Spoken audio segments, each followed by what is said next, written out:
And we are now live. Welcome, everyone. I am Brad with Paintball Therapy. I am sitting amongst paintball royalty, and I enjoy the time that we're going to spend ahead of us. I have Tommy Malacheski, Lane Wright, Julian Malacheski. Essentially, how I start off these programs is asking how you guys got involved in paintball in the first place. Tommy, would you like to start out? I don't think most of you guys were born. It was a bachelor party I went to, and those guys went on a War Games brigade in 1984, 85. And it was primitive paintball. I had my younger brother, Greg. He was probably, 14, 15 at most. And it took us 3 hours to find this place out in the middle of Westminster. And it looked like apocalypse now. Guys had tiger stripes on, bushes hanging off their heads. And I was like, just cut our losses and let's just, we're here. We saw it. You can hear the stuff going on. Pop, pop, out. We're on top of this hill. And I was like, this isn't going to be good. And then we go down there, and it's just like a typical greenhorn. You just go down there, walk down. All right, sign this permission slip and the waiver form, and they give you this thing. It looked like an Uzi, and they had a 6-shot 357 gun. I went through every gun in that box that did work. It tried to work, but.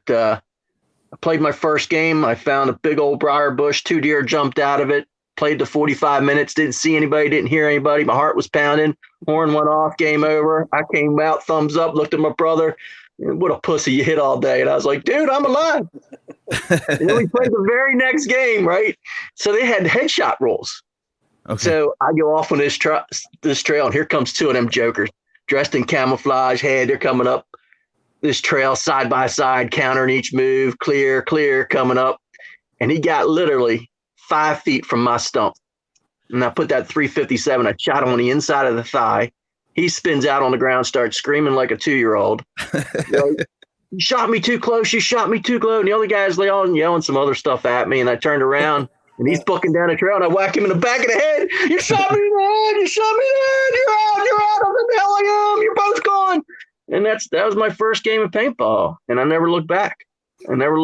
Every weekend, Greg and I was flipping the bill for Greg, and paintballs were $250 for 10 of them. Yeah. Right. And it was easy to drop $60-$70, and you're only making $4.50 an hour. It went quick. Right. But once that bug bit you, it was ugly. It was real ugly. And then we just played every weekend, and then you got to know the local guys. You want to, look like these guys. And I think the next gun I upgraded was Splat Masters, and I bought 2 of them. Man, I was boom, boom, pumping them off my chest. Wow, yeah. Wow, I was the shit. I'm telling you. But back in the day, you had to play with the Joneses and outgun everybody. Right. And that's probably my claim to fame. Is back in the day, it was an arms race. And believe it, like 84, 85, 86, the guns were very primitive. The paint wasn't that good. It wasn't like you go to Walmart and buy any of this stuff. I mean, you had to go to know somebody, and Nelspot was out there. Nelson Paint was the best. That was the shit. Was the shit. You got marked with that. It stained your clothes. It hurt too. Oh, yeah. Oh, yeah. But that was the younger part of me when I was probably, 25, 26. So that's when I got in the game, when the game started almost. Yeah. Look at that little baby boy. He's 40 years old now. Julian told me 5 o'clock my time. I was like, oh, we pushed it. Okay. And so then he's like, don't worry, Tommy, my dad will talk forever. And I'm like, all right, Rusty's doing this thing at 4, but anyway. Can't hear him. Well, welcome. Thank you. Absolutely. And what we were doing is Tommy was just sharing with us his first experiences of paintball. We haven't gotten to Lane yet, but then I'll finish with you. So Lane, do you want to go walk us through your first experience? Yeah, I'm not as old as Tommy, so I wasn't the 80s.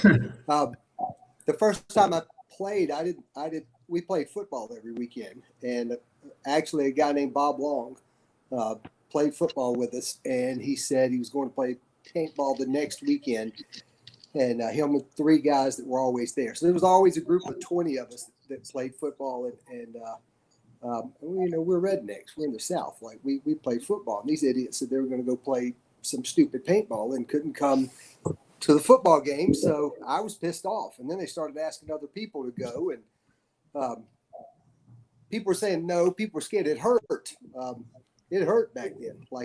And nobody chronographed anything. I don't know what these guys did. We shot beer bottles. And if it didn't break the beer bottle, that means you could use the gun. And if it did break the beer bottle, they just put the gun back into the crate, and somebody later on down the road got the same gun out. And if it happened to not break the beer bottle the next time that you shot, then you could use it. But they got to me and asked me if I wanted to go, and I did not. I didn't hunt. I didn't shoot guns. I didn't play in the woods. I didn't want to be an Army man. I didn't want to do anything. It was not interesting to me. I thought I played sports. But they were calling everybody sissy that didn't want to go. So I couldn't be called a sissy. So I said I'd go. And the whole week, I thought, this is stupid. This is ridiculous for me to go out here and do this. I'm going to get shot. It's going to hurt. I'm going to get mad. I'm going to fight somebody, And but I went, and I didn't want to play when I got there. But I couldn't back out then. Anyway, we started up. I had a splat master. I remember now, I remember starting the first game and standing there thinking, this is bullshit. I do not want to do this.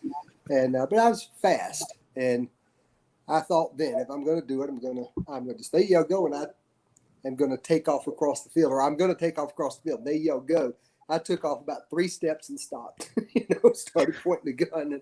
And, but 10 minutes into it, and I knew, this is I got to buy one of these things right here. And it was pretty immediate, the impact. And we went and played. 2 weeks later, I took 32 people to play paintball. And then I played every single weekend for a year and a half, like every Sunday. I think there was an Easter Sunday maybe that we didn't go play, and played every weekend for a year and a half. And then we found out they had tournaments. And we went to an MSPA tournament, actually, and it was a center flag tournament, which meant 5-man. We had no idea that's what it meant. We took 17 people to go play in the 5-man tournament. And I remember walking around looking at all these little groups of 5. And they had banners and matching outfits. And I remember thinking very vividly, the Nashville Ridge Runners and these teams, Phantom Regiment, that were out there. And I thought, I don't care how good you guys think you are. You got 6 people. We got 17 people, dude. There's nothing that 6 people can whoop me at, and nothing in the world can they whoop me at if I have 17 folks with me. And, they divided us up, and we got the hell beat out of us, but it was on from there. And so, like Tommy, very, very, very different back then. They shot the Nelson paint that very rarely broke, very rarely did not. If you got shot in the head, when I played, we didn't have headshot rules. I mean, from day one, that's all I did. I waited till somebody shot, and then they tried to turn that little thing around. I flew across the field and shot them right square in the head from a foot away. And that's pretty much what I did for the rest of my playing career. That's all I tried to do. But like Tommy, it took just a few minutes. I didn't want to go do it. I thought it was stupid. 15 minutes into play, and all I could think is, I've got to buy one of these. I will be doing this some more. And I did until now. Right. But I thought it was cool. Bob Long, literally, the guy that asked me to go play the Wentworth the first time, his name was Bob Long. He was about 5'9" and weighed about 135 pounds. So he was blonde-headed. So it was not the Bob Long, but his name was Bob Long. That is amazing. That is amazing. How about you, LB? Yeah, I mean, I started in, I want to say 91, probably a little after these old men. I was 11, and I was at the Michigan State fairgrounds, like a carnival or fair. And I remember I didn't want to be there because my buddies were doing something different. I ended up going with my parents, and I didn't have any money, and my dad gave me like a 20 or whatever, and it's like, here, go entertain yourself. And so I remember walking by this booth, seen this dude in like in a snowsuit and a motorcycle helmet. He's running around and he's, you know, flicking everyone off, giving everyone the bird. And on the booth there, they had, I believe they were SL-68-2s, like pump Tippmann guns, you know, and they were chained down for the most part. And so for $1, you could get 10 paintballs. And I sat there and spent all $20. And as soon as I got home, you know, this is really kind of before the internet really took off. I mean, I looked in the what we called the yellow pages. It's like a phone book. Right. And, you know, I looked up paintball and found a paintball store that happened to be like 3-4 miles from my house. So I jumped on my bike and rode up there and like I would ride up there every day in the summertime and just stand there and be annoying and like look at the guns and ask to see every single gun. I couldn't buy a single one of them. Then I remember doing a bunch of, you know, stuff around the house and earning some money so that I could eventually buy a Tippmann Pro-Am, I think was my first gun. But that next weekend I went to the local field in Michigan, and similar to Lane, I'm sure similar to Tommy. I mean, it took one time. I mean, it was like, you know, we had already kind of had BB gun wars, you know, in the backyard and the woods and whatnot, you know, that was kind of fun, but not as much of a rush in my opinion, paintball. And so we just started going to the field every single weekend. And I eventually worked my way into the friendships at the field owner. His guy's name is Sam. And he would let me ref one day and play the next. So I would ref Saturday and play Sunday, or ref Sunday and play Saturday. And eventually, you know, just took off from there, man. And I mean, that's all I did for weekends, every single weekend, and sometimes in the middle of the week. Right. And it just kind of gained momentum and grabbed a hold of you and kept you here for this long. Yeah. That's a great thing. Deep hooks, man. Yep. That's a great thing. Now, Tommy, why don't you give us a history lesson on team image and how it was formed? That's going to take like 6 hours. I have the time, but if you want to go broad strokes, that's fine too. 60 seconds. But, you know, there was a tournament. It was San Diego. And back in the day when we played, it was always weekend tournaments. You know, I kind of had a full-time job. I worked for a Campbell Soup Company. So I was a 9 to 5-er. You don't get that much vacation. You know, we had at one time 3 paintball fields. Greg had an indoor field, a couple stores. You know, when LB says these young kids would come to the store, they were like groupies. They would stay there. We open up at 4 and we close at 8. They would stay there all day long, Monday through Saturday.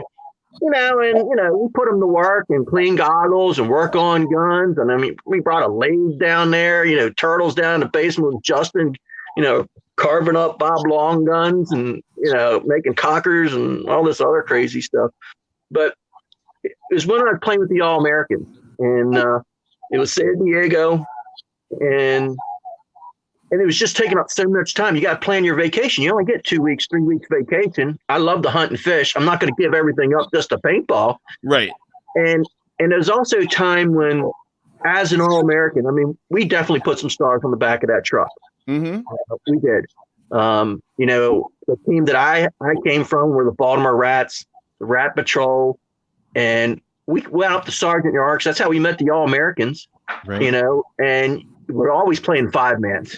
And for some reason, they always beat us or were just ahead of us. They had better guns. For some reason, they always had the edge on the gun. And I'm not kidding you. I mean, I've never seen, I mean, we had better skill level, but they beat us on guns. It's the wand and the wizard. They had better wands than we did. And after a couple 5-mans, you know, we hook up and, you know, Billy had his wife playing. I'm like, oh my God, he got his girl playing on the team and this and that. And Karen was on the team. Yep. You know, and they're winning.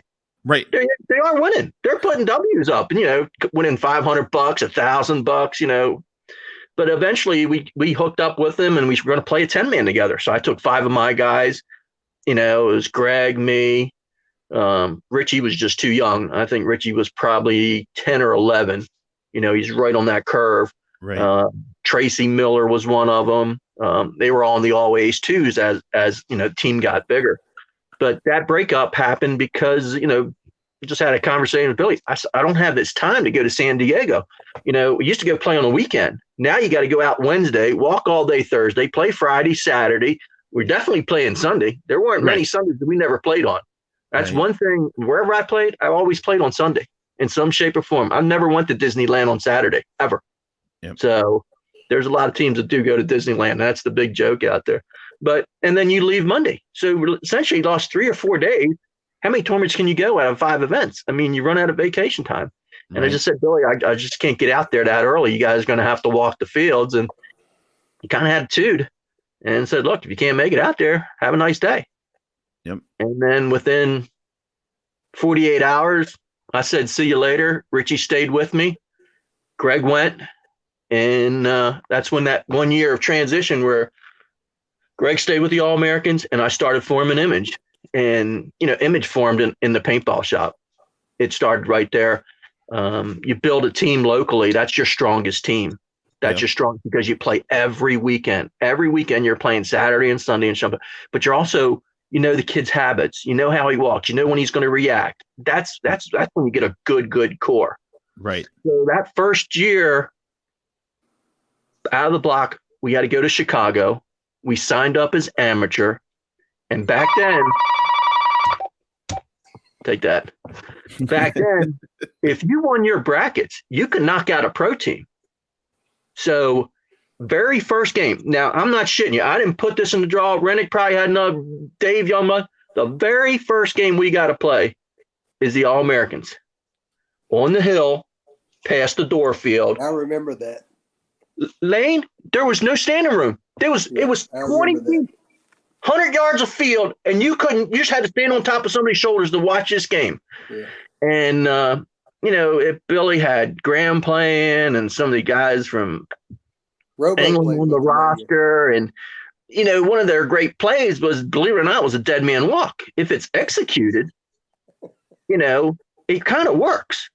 But to me, it's chicken shit paintball. It's a deception, and the sides are collapsing. I'll just pick up some loaders and walk by and shoot everybody in the freaking back. Well, we already knew that. I got Chris Cole on my team.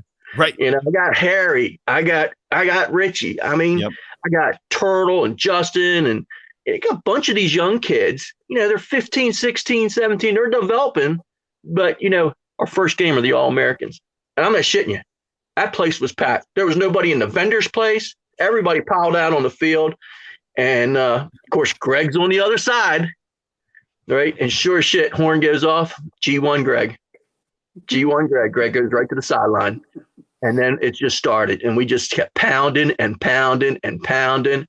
And then next one of the chicken dicks on the other side tried to do a dead man's walk, and it didn't end well for him. I mean, we just pounded the piss out of him. Just double bonus, triple bonus ball. Chased them off the field. Game hung, won, boom. We played that whole Chicago. We won all our games. Okay? And everybody liked us because we were the ones that broke away from the All-Americans. Everybody loved us. Everybody, look at these guys. These guys are awesome. It's talk. And that's all the talk was. So we finished out that year, and we won the World Cup. Cheated. He won the World Cup. Cheated at the World Cup. He won the World Cup. Yeah. Lane. I'll tell you, back in Chicago, that would be a day. You talk about deals being made. Hey, if you knock these guys out, they're not coming back because it was a pro team that wasn't going to make it. Hey, we'll give you 2 guns. We'll give you some paint. We'll do this. There are deals happening behind the scenes just to bump somebody out. Yes. And let me tell you something. As I probably, what do you play? 94, 95, 96, 97 for like 4 years. That was always one of the rules. You could always look. Boom. You can knock somebody out. And back then, it was all those preference points. Right. 50 for reffing. Yep. Well, everybody loved us. Nobody was going to screw us over. Everybody loved us. We were the cool kids on the block. You go to the next event. Yeah, they loved your World Cup too, didn't they? Oh, yeah. Benuro, Chino. Yeah, they all loved me. Yeah, they did. Yeah. The best. But they other teams are disliked because if you're a winner, you're disliked. Like the All-Americans. They put $1. Everybody didn't like the All-Americans because they won. They did. Right. They won a lot of tournaments. Right. You know, Shock won a lot. Yep. But you didn't want to like Shock because you might, you know, get in a fight, and then that'd be a losing proposition there. It would be. Right. You know, Greg would go at it, not me. I got a full set of teeth still. I'm not. I think that'd be a good idea. So, yes. but you know, as it went on, you know, we got better and stronger, and I started building teams like some of the other teams started building. You know, grabbing key critical players. The thing that I saw better wasn't just grabbing Lane. It's grab Lane and the best four. It wasn't like I was stealing somebody. I mean, we sit and go have beers and talk at an outing or something. It wasn't like, hey, Lane, I want you to come play with me. I'll give you $1,000. Come on over. It wasn't like that. Right. It was a relationship. LD and Greg, they were always going out, you know, and I guarantee there was a conversation. Dude, why don't you come play with us? I'll make it happen. You know, take Travis and Posey and Brad and LB. You took a core of four. All right, you got Lane over here at core four. You got Brad and Posey over here catching the flag station. Who's going to be the first one there? And it was always a race. It was always a competition. Yep. And most of the games, they didn't go 3 minutes. We either won in less than 3. It wasn't going to take long, was it? Well, we're going to lose in 5. Right. But that strategy always worked. It always worked for us. And we never changed from that. Every game that I played, it wasn't like, oh, let's sit back and let's think. We never played. I call it fuck. You know, pinker here, pinker there. I'm not in that. It's going to hit you so hard. If you can recover, great. But we're going to come down your throat. There'll be one of us left. We are still coming down your throat, and I don't care. And that was the thing. A lot of teams, you know, liked the way we played. You know, they came to me and tried. You wouldn't believe how many people. I don't know how many people played for Image, but dude, I played for Image. I couldn't recall your name. I don't know who you are. You played for me? When? Right. 1997. No, really? Really? Shit. Who? You got taller. Right. Jesus God. But then I, you know, we played for a couple of years, and you know, for a short period, we were at the top of the game. We were at the top of the hill. Absolutely. You know, we won a lot of tournaments. Lane, we won 3 NPPLs straight. We got our seed points for 1. We 3 NPPLs, and we screw up the World Cup. I think we could have won more tournaments if we had played the numbers and tried to play the game, but we didn't. Like Tommy said, we all decided, you know, if you're going to make $100,000 to win a tournament, then you do things a certain way. But Tommy and them were putting charges on credit cards. We didn't have a ton of sponsorship like a lot of other teams did. So whatever we won would, for the most part, we try to go back to try to pay some bills or you know, whatever we could. So if I'm going to win a tournament and I'm going to get $600 in my pocket, that's not enough money for me to play. What did you call it? Fuck ball, Tommy? Is that, like that's, if I'm going to win 30,000, then I'm doing what the hell it takes to win the tournament. But we always tried to play the way we wanted to play. You know, like Tommy said, we all had jobs. You know, this was our off time. But I believe we could have won more tournaments if we'd have, like I said, like Tommy said, play the numbers and sit, not let this team win. But I don't ever remember a single time ever. I don't ever remember a whole time in my life of play where I ever sat and tried to wait for somebody to win personally, but I played on teams that did. Team Extreme didn't do that much, and Image, I don't think we ever did that. I don't ever remember a single time of doing anything other than how fast can we get over there in their bunkers, you know, and that's on their side and do it. Yeah. But that, you know, Tommy, when did you leave All A's? 96? 94, 95. No, it was later than that. It was 97 is when we won. So yeah, it was probably that 97 because I went to play for All A's the second year, the first full year that Image was around, right? Yeah. No, because Greg played one more year, or Greg finished out the year with All A's. Greg finished the 1 year. Yeah. with LD, and then I came. Now, Lane, you were on Image in I want to say 97, because we were in Portland, I think. We were standing in the line. Yeah, I remember. And that. no, Revolution won 97 Chicago, I think. But I think it might have been 96 that Cheated. we and I were They fine. cheated too. Yeah. I'm sure Fusion cheated too when we beat the brakes off you at Team Extreme. What was that retarded boy's name? That Brandon Baker. Brandon Baker, yes. Yeah. So He's a former teammate of mine as well, so I know Brandon pretty well. Yeah. I think he shot like 7 of us. He shot 2 of you. Move, like You and Rob, I think. Yep. Yeah. Lane brought up a good point. Financing a team, that's probably by far the hardest thing to do. Rennick had to do it. Everybody, Jerry had to do it. Every one of us captains had to find a way to make this game affordable. It wasn't a ton of cash that you're winning. You look at what they win now. You better get a WIC card because you ain't gonna you ain't gonna do it. Right. I'll tell you right now.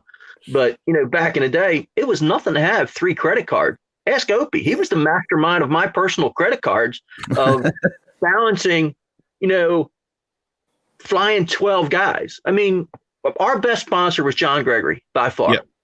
Okay. There was cash commitment. There was product commitment. I mean, shit, we had $75,000 worth of knee pads. We had more knee pads in the whole country. But you can't go to Southwest with 10 cases of knee pads and get airline tickets. It ain't going to work. You can't go to Super 8 and buy a couple rooms or a rental car.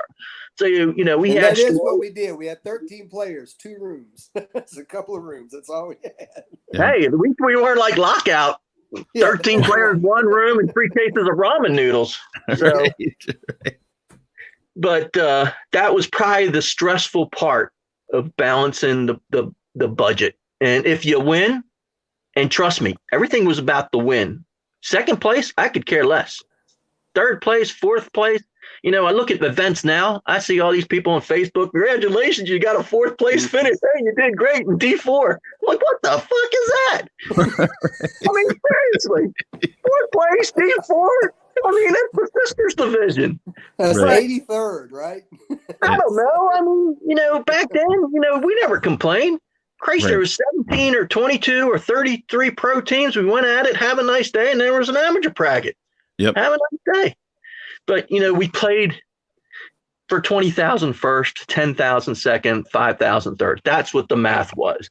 Did we ever get that? Every time we won, no matter where we went, we got cheated. Somehow it didn't work out right. We win Boston. We're thinking, man, we're in the money. We're in the money. We're going to get $20K on this one. $9,000. Fuck. We go to Jerry's, plays New York. Man, we're going. Jerry's going to give us 20K, 14,000. Son of a bitch. Yeah. Go down to Atlanta. Man, we're in the money again. $11,000. So, but you got to figure out the math, and you start flying a crew from Detroit down. Believe it or not, Rob Steininger was the most expensive because he was in North Carolina. Nobody flies in there except US Dare, and you're paying a premium on an airline ticket just to bring one player up. Right. And, and we're practicing, at least once or twice a month. And then we go to the event, pre-practice the field. So it gets awfully salty. We never loaded a true paintball sponsor. We're always around the board shopping because nobody, and who was Lane, before it was Brass Eagle paint, who do we get?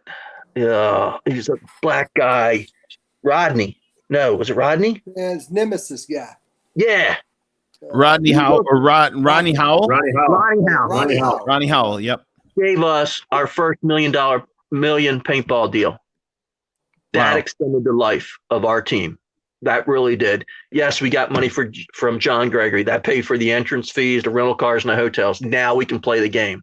When you win, be it Avalanche or Shock or whoever's in John's camp, if you're a winner, you're getting a big piece of that pie. Right. And it's all about getting as much as that pie. The one year we won all those events and we come in to play the World Cup, we were favored to win. And I'm looking at 50% of that pie now is going to be team image. Yep. And that, if you win that, you've already got your guns for the next year, more apparel, more of everything's coming your way. And Gold Cats. we didn't win that one. But the next year we didn't win any in the NPPLs, but we won the World Cup. So again, you go back to the marketing table and say, hey, I need this, and this. And that was probably when I got in the 2000s in Lane. It was we brought Richmond on board, and that's when I was thinking it's time for me to, I've played this game long enough, and Richmond had the pockets, okay, and when Richmond have the pockets, Lane can run the team. It's in good hands. But Richmond was kind of over here in left field and back over here in the right field, and then he's back behind the pitcher's plate. I mean, he was all over the place with a whole bunch of teams.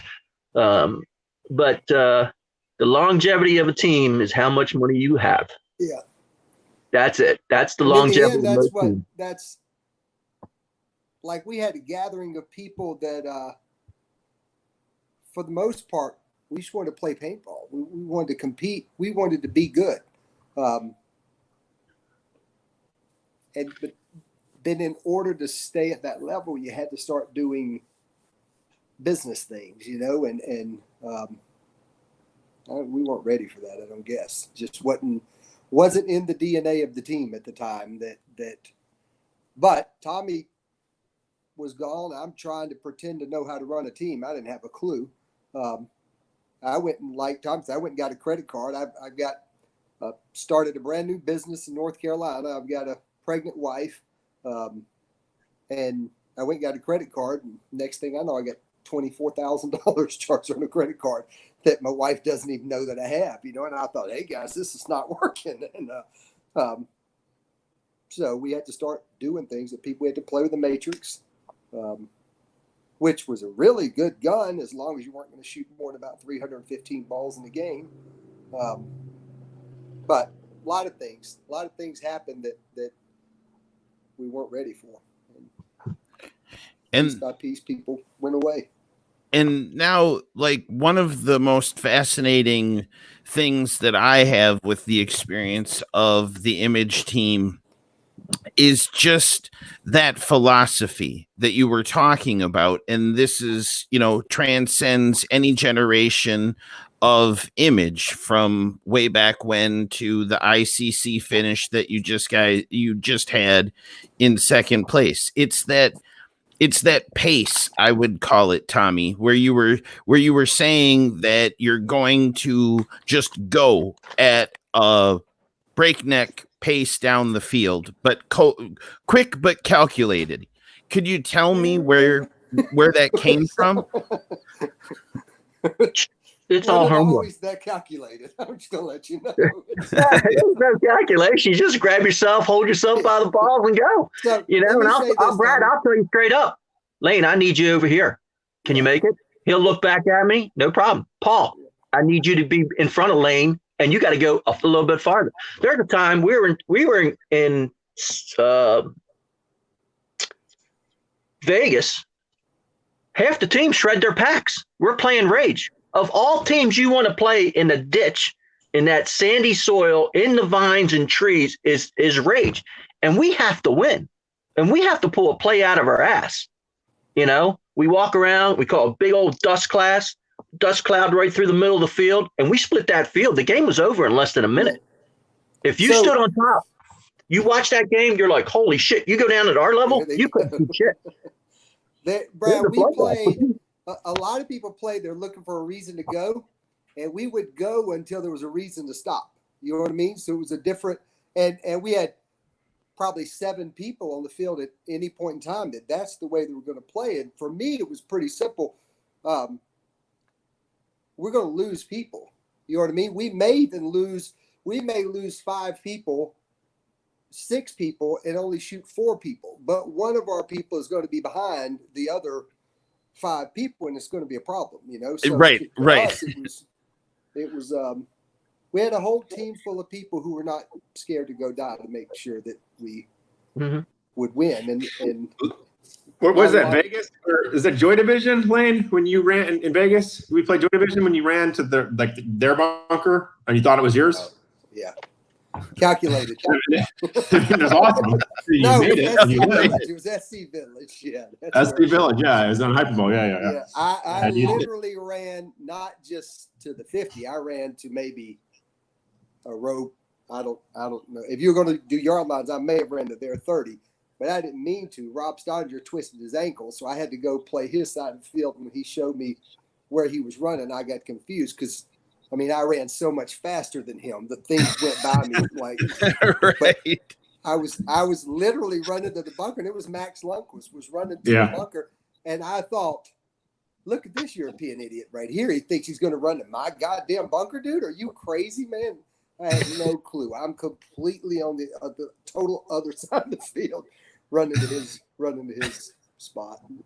It looked good, but Did you make it? Oh, hell yeah. Shot Yeah. 4 people. Like, yeah, it was everybody in the crowd there thought it was wonderful. They had no idea. I didn't have a damn clue what I was doing the whole time. I Now, literally turned to the bunker, looked back, and thought, what are my guys doing? You know? And then I was like, Right. holy shit. You know? It's, right. it But- was good. But Brad, I can tell you right now, like the team that went to ICC, Julian's Yes. part of it. Yes. You know, you got Earl, and there's a bunch of these young characters that I just gave up playing paintball, and I was doing a little coaching. Right, these guys are now 30. They were 15, 16, and 17. Right. So, and I went away. Yes, I have a paintball field. It's the hobby job. I touch a gun every weekend. Blah blah blah. Here you go. Here's your rental package. Move on out the door. But 3 years ago, I came back. It was me and Greg and Julian. I got out when Julian was starting to turn that age because I've had enough. I mean, I was in financial debt with paintball. I mean, I've had enough. But those guys continue to play. Now, these younger kids showed up, the same format, in your face. I mean, I shit you not. We run 4 guys to the 50. Right. You might get one of us, but I got 3 of them up there. So I'd dig 3 of my boys out now. Now you got yourself a game. Right. And it was always like that. It never changed. I mean, I've been out 15 years, 16 years. We still play the same in-your-face type paintball. So Yeah, Absolutely. Now, here's an For the interesting thing, Brian. You grew up essentially with these guys, and you learned from them, but you brought it also to other teams. How did they affect your development and growth? I mean, obviously, like I was very young when Tommy and Lane were probably my age now, or a little bit younger than I am now. But I hung on every word that they said, and tried to adapt it into kind of my own sort of strategy. And we had a good group of core guys on Fusion that was very competitive, in the amateur 10-man, and then ultimately we turned professional. But you just there's a lot of different. Every player's got a different set of skills that you can kind of use and hone and sort of adapt to make them your own. At the same time, pass that along to some younger guys, because I mean there was a shift to where I was the older guy on the team. Mm-hmm. When we got into Infamous, we were picking up younger kids, and so it made me appreciate Tommy and Lane a little bit more, because like there's some of the kids used to drive me crazy. You know what I mean? Like that just didn't understand, didn't respect the game. You know what I mean? Yep. And for me, like it's a big part of just my sports background is that no one's ever bigger than the game. Yep. So it really made me appreciate them and sort of figure out a way to kind of give what I could give to those young kids. And it was for me, it was extremely competitive all the time. You know what I mean? And it would I'd get furious when people didn't take it as serious as I did. You know what I mean? And you laughing at, Lane? Yeah. I remember me and LD were going to fight you and Rob because y'all wanted to stop walking the field to go eat that time. It was he said, we'll eat when we get done walking these damn fields. That's the end of it. We hadn't eaten in a day and a half, probably like 40 hours, but it was field walking time. Hey, I think a lot of people don't realize how hard with image that we worked. You guys remember, like, we would literally be the last team at the Oh field yeah, every fucking time. single night. We'd wait till people were gone and drive cars back in there, shine lights on the field. Like we literally, we worked hard, dude. Like we really, Right. I think we were athletic and fast and played a certain style that looked probably less mental, maybe, I guess, than some, but maybe we were less mental. That's why we had to work a lot harder than everybody else. So, but we really put in a lot of effort. But it was worth it. Worth it. Yeah, absolutely. And that brings in like perfectly right there for you, Julian, because you tie all of this together. You grew up Malachevsky and you had all these people around you to help guide you in your path. What was that perspective like? Guide you in your path. What was Oh, he's on a loop. Sorry, I'm on a little delay here. Yep. I think when we were talking earlier, oh, he's on a loop. Yeah, last week I've been futzing with this. I apologize.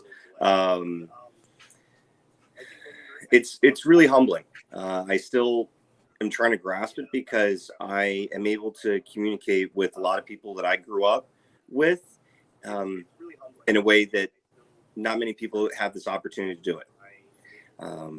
You know, I have a lot of stories of these image guys growing up, like I said, staying with us at the house, like me being a little kid. Everyone jokes I had my $20 gear bag sale where I would literally just take my dad's gear bag and then start selling, you know, boomsticks, $20, jerseys for $20, packs for $20. And then my dad's running around the team practice trying to piece everything back together. And then, you know, where's the money that he's got to give back? I've lost the money. You know, I used to be a fly on the wall for a lot of these team practices and events that are no longer around. The old Amateur Open, IAO. I remember just from one practice at our old Chase Field, I think it was Ugly Ducklings, was one of the teams that was down there, and this guy broke his leg by sliding into a bunker. They fashioned a cast out of sticks and tape, and as the first aid is there with the ambulance, as they're hauling him away, they're saying, "Don't cut his shoelaces, we need him for squeegees." It's a trip. It's a trip. And it's one I still get to go on when we go to ICC, you know, just walk around with him. He gets to go see all of the old heads and, you know, just stories after stories. And that's one of the reasons why I wanted to do this, because when you get to have this collection of stories, I mean, to get these three guys in a room together, just kind of share these things is awesome. Absolutely. Absolutely.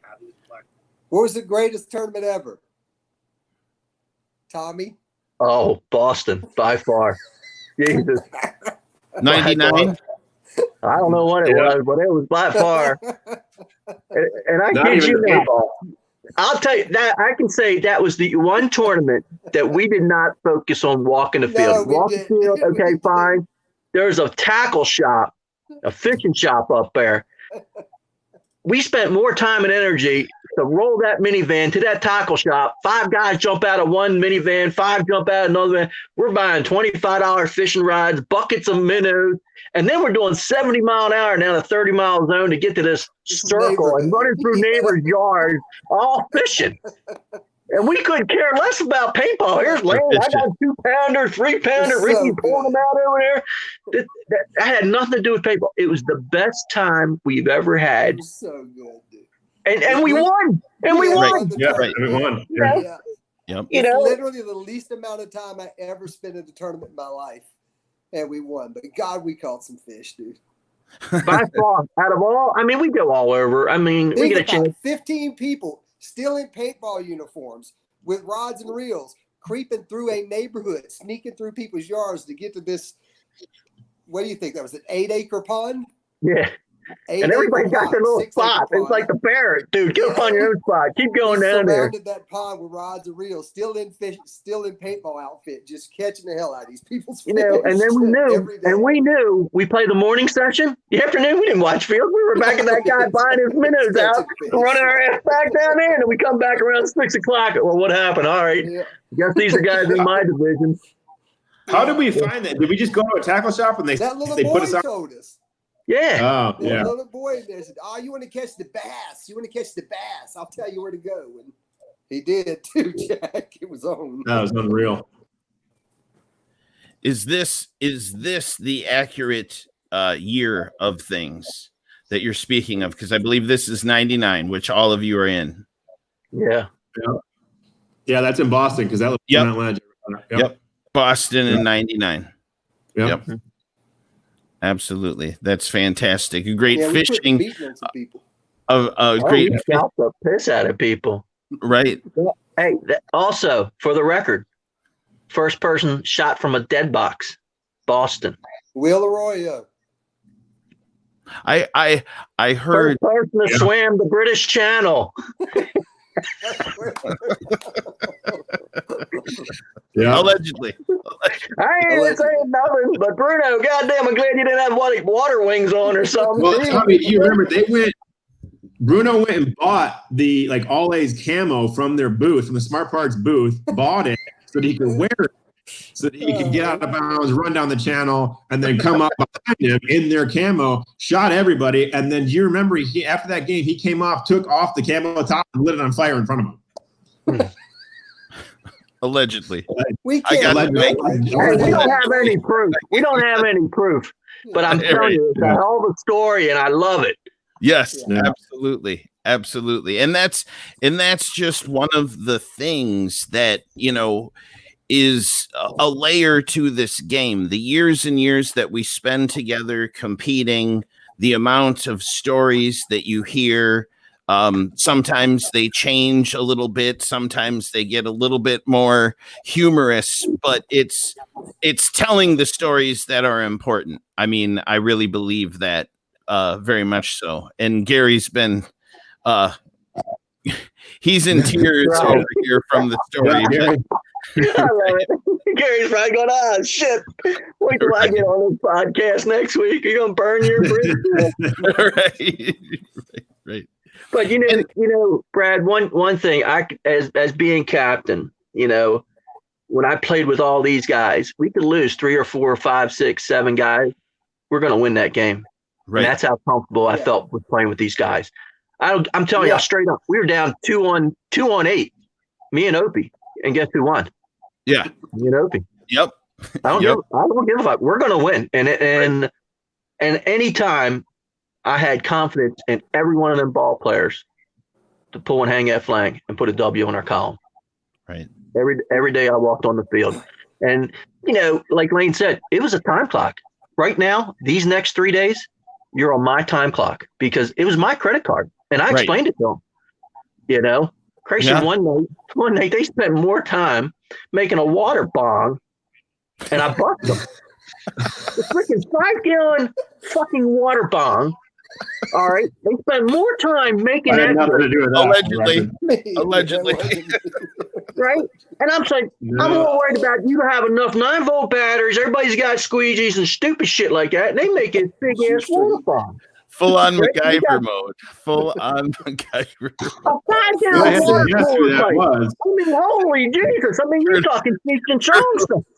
Turtle says you took care of it. Oh, I took care of it. Because we have a team meeting. We go in there, right? And everybody's so quiet. Everybody's sitting there like they're in grade school. And I knew something was freaking going on wrong. I mean, you guys spent more time and energy pulling shit behind my back. I mean, I had bed checks. I did. Them bitches would go out drinking, right? Come 10 o'clock, I'm already dead to the bed. I'm rolling out. Those guys were ready to roll out. So I come in the room and I'm like, what the frick is this? It's a bomb. And I about blew up because here again, you're messing with the clock. This is the World Cup. Right. Every minute, every second has to be focused in winning the World Cup. And you're taking time and energy to make a water bond.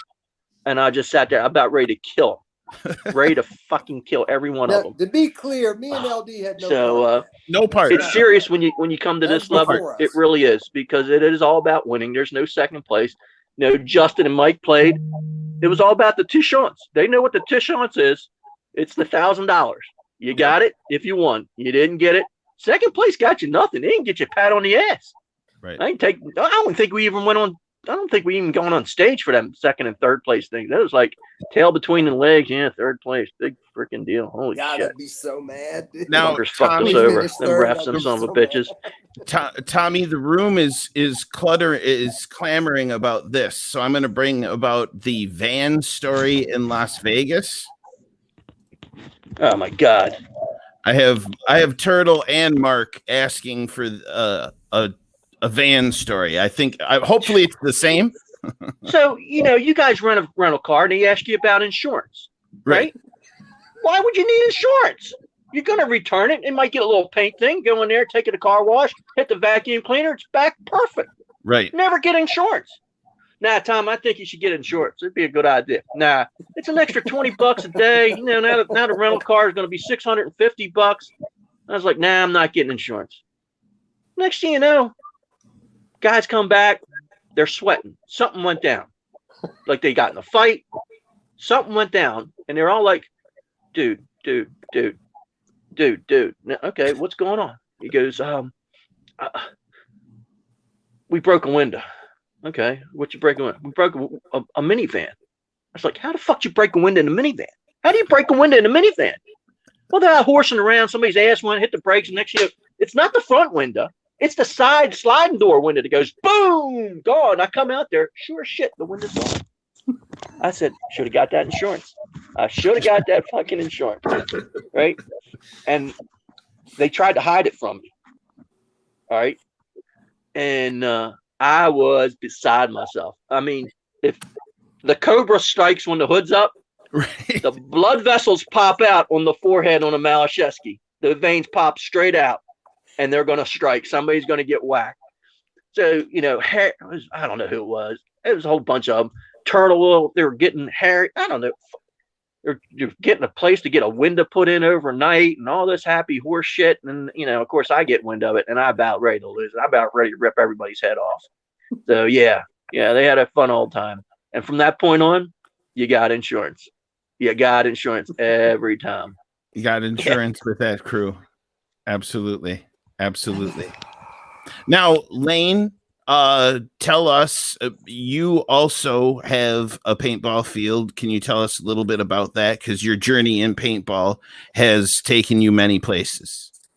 About my field now? Yeah, sure. Please. It's sitting there collecting dust. Well, yes. Yeah, I own Paintball Atlanta, and it's Paintball Atlanta's been in business 34 years, I think. It's where Team Extreme played out of there. So the first team that I played on was Team Extreme. I came to Atlanta and ran the field for Joe and Mel Fortin for 3 years, I guess, and then left and went.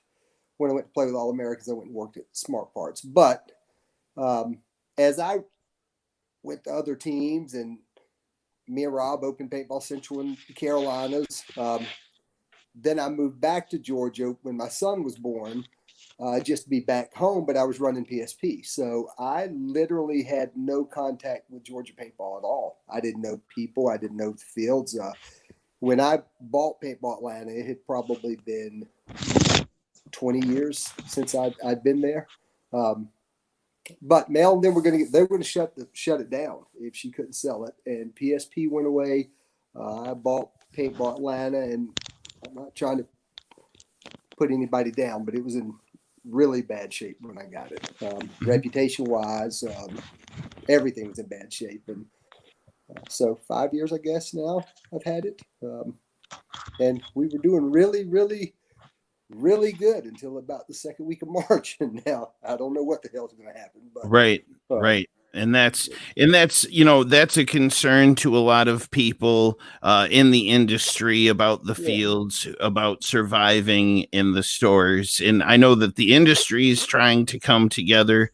But again, it's one of those things where players need to support their local fields and their stores with, any kind of support that they possibly can. So I'm in a different type of, like I really run a recreational field. I have very few paintball players that play at the field. And in all honesty, that's how I want it. But for places that do have the players, like everybody needs to pitch in, because it's hard for everybody, but I don't know all businesses. I do know paintball. It's really hard, and it's really scary about what's going to happen when this thing turns around. I don't, when it's over, I don't even really know what that means, but right. If you're listening and you're a paintball person, find your local field store, or some store or field you like, and try to help them out if you can, because I guarantee you they're having it tough. Absolutely. It's a great message and what we need to do. Now, this is one of the points where I would like to have you guys have a chance to thank people who you might not normally thank, not necessarily sponsors, but people who are close to you, who have helped you get to where you need to be. I can start with you, LB. Yeah, I mean, obviously I would thank my folks, for allowing me to travel around at, 11, 12, 13 years old with a bunch of grown ass men that were doing a lot of illegal shit. Allegedly. Allegedly, not Lane or Tommy. They were big guys. I mean, back in Detroit. Right. And just, it's paintball is such a great community because, it's a great way to just make like lifelong friends. You know what I mean? Like I talk to Lane more than I talk to any of my college roommates or high school buddies or, current guys that I roll around in Phoenix with, to me that, just getting that opportunity to kind of make some lifelong friendships and see the world, man. You know what I mean? And obviously it takes a village, and as we progressed and as the sport grew, sponsorship dollars got a little bit bigger. So, I think hats off to the industry, even when, tournament paintball is probably not a big needle driver for their businesses, but they, for the longest time, all the big guys in the industry were committed to tournament paintball. So that was a luxury for me for a very, very long time. Allowed me to see the world and make a bunch of really good friends. But yeah, man, I mean, I loved every minute of it. You know what I mean? It was Absolutely. 15, 16 years, Right. And are you doing anything in paintball now that you want to promote, or anything in your life that you want to promote business wise? Yeah, I picked up an autococker for Lane. It's still sitting on my couch right now that I haven't sent out because of the whole Corona thing. But no, I mean, I got so Rusty Glaze just moved here. I got some insider information on this shit now. LB, your nose is getting bigger, buddy. What are you talking about? I hear you're playing with Trav. Oh, well, No. He asked me to play the ICC last year, and I didn't. He asked me to play again this year, and I don't know what the hell is going to happen. But I would like to play either there or even Chicago. I kind of cut my teeth at Badlands. And so I would definitely look for it. And 10-man is, in my opinion, it's probably one of the funnest formats. Right. Without a doubt. I love X-ball because it's athletic, and you got to be able to be coordinated and fast and somewhat athletic. But 10-man is kind of where my heart will always be. Right. So, right. Yeah. And that's great. That's great. It was one of those things where I was wondering if you were going to be coming back, making an appearance, and getting that arm twisted. I know everything. I know everything, Brad. Nobody's gonna hide shit from me. Everything comes through Mau. Happy birthday, Mamo. Hey, thanks. Yeah, Thanks. happy birthday, buddy. Yes. Another Yes. year older. By the way, it was Tommy's birthday yesterday, so happy birthday, sir. I still take Lane- presents. Amazon still does deliver to the house. So, Sponsors. hey, any line up. sponsors got some stuff out Yep. there? Kick it down. I'm more than happy to take some of your stuff. I'm a whore Absolutely. now. I'll take anything. I'll make it work. I'll make it work. Lane, how about you? Is there anybody you'd like to thank? Yeah, a lot of people. You know, these guys know, and you may know, Brad. But I grew up rough. Didn't have much, and pretty rough life. And through paintball, I got to do things I never ever thought that I'd be. Look, Danny Benura is on here. I was That's just too going to much. say, look, Danny Danny Benura. Benura. Favorite Shit. person in the whole world, right there, Danny Benura. Yeah. Me and Danny Benura almost killed. Well, a Hey, go lobster diving with him. Go lobster diving with him and see what happens. Come on, we got great stories, Danny. I'm sure. Yeah, I'm sure. I love that guy. That's some of the best. But you Yeah. know who? Adam Gardner. Glenn Jones is somebody I like to think. Nobody probably, well, a lot of these guys looking at this probably do know Glenn Jones, but he was my mentor. He taught me more about how to play the game and understand the game and think about the game than anybody else.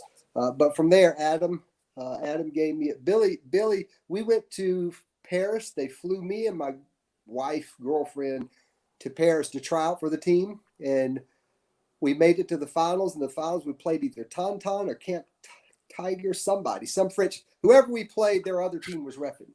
And we had to shoot 7-man. We had to shoot everybody, pull and hang the flag, and we couldn't lose more than one person. And Graham got shot on the break. So we had to shoot everybody, pull and hang the flag.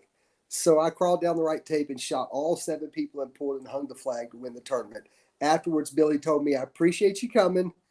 I mean, you've got a lot of talent. You're just not quite good enough to be on the All-Americans. And told me I couldn't play. And then Adam said, he's a fucking idiot. You can play. As soon as the season's over, you can play with us. But that opened up a lot of doors for me to do a lot of things. Then Tommy, my run with the All-Americans came to a rapid downhill spiral at the Sky Ball in Toronto one time. I think me and LD tried to fight all of them and quit the team and didn't know what we were going to do. And Tommy Mau, Billy yells out, so you can't just quit. What are you going to do next? And Tommy Mau stands up on the picnic table and yells completely across the Coliseum, we got practice next week, guys. I'll get you a ticket in the morning.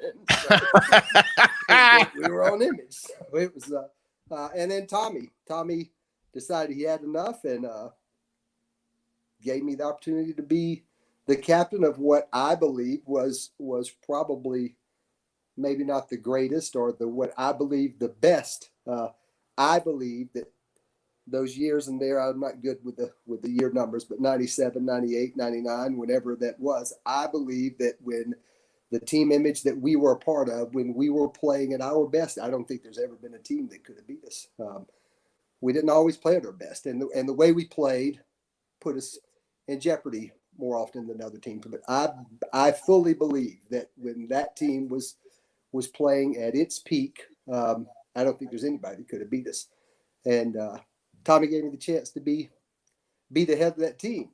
Now, under my leadership, it crashed and burned, but I did my best. You know? Right, So right. I gave it a hell of a run for a year and a half, Tommy. I single-handedly captained the greatest team ever in the sport right into the damn trash. But so, you know, the normal people, the people who kind of gave me steps along the way. But that little shithead down in the right corner right there is like a little brother to me. I've had some tough times these last few years, and you know who your real friends are when things get rough, and he's one of them. And Opie, still talk to him not every week, but often. Like you know, there's dozens of them that I've made. I've got lifelong friends from this thing that we all did together, and that's Right. probably what means the most. Right. And So that speaks volumes to the kind of relationships and friendships that you can form in this game for years and decades and lifetimes. And Tommy, I'll hand it off to you. I'm sure you have a list of people to thank. You know, nope, not when really. Nope. Shit. My card. That's it. All right, here we go. No, but believe it or not, you know, most of the guys, you know, I even look up to them. Believe it or not, be like people like Rennick, Bobby, Dave, Jerry, Ed Porman. You know, we might not be on the same page now, but back in the day, you know, Jerry Braun. You know, again, these guys, you know, Adam and Billy.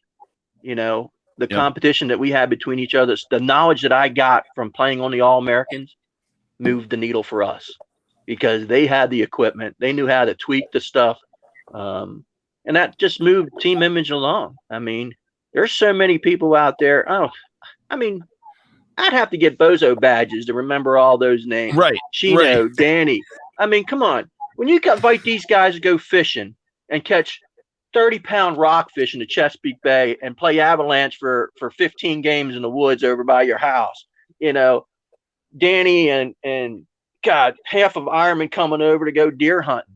I mean, you don't hear about that stuff. I mean, it's the brotherhood, the family, you know, that's what it was all about. I mean, it really was. I mean, we got to play the world.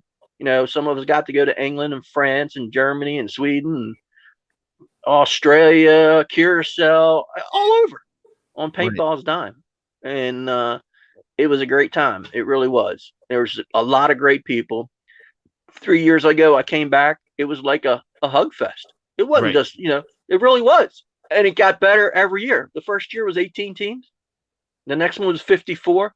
And last year, I mean, I had my golf cart. I mean, I had my scooter, my golf cart. I was prancing all over the place. Absolutely. I mean, think of it. Danny Love, Gary. I mean, you play these guys every 6-7 weeks. Right. And here, I haven't seen him in 16 years. Exactly. You know, I'll tell you one thing. Everybody that I've known, if we ever got in a fight, it'd all be behind me. Everybody would be behind me. And there wouldn't be anybody in front of me. No matter, no matter who you're fighting, they'd be with you. Yeah. Right. And that's again one of the testaments about the reputation of the team and the players on the team and the physical characteristics of the team. And it's fascinating. It's one of those things where I know that I can have more and more shows like this, and I want to welcome you all to other shows as well, because like I said, you know, Danny is popping up here, dropping questions, and yes, exactly. Every 6 to 7 weeks was a Stevie. Okay.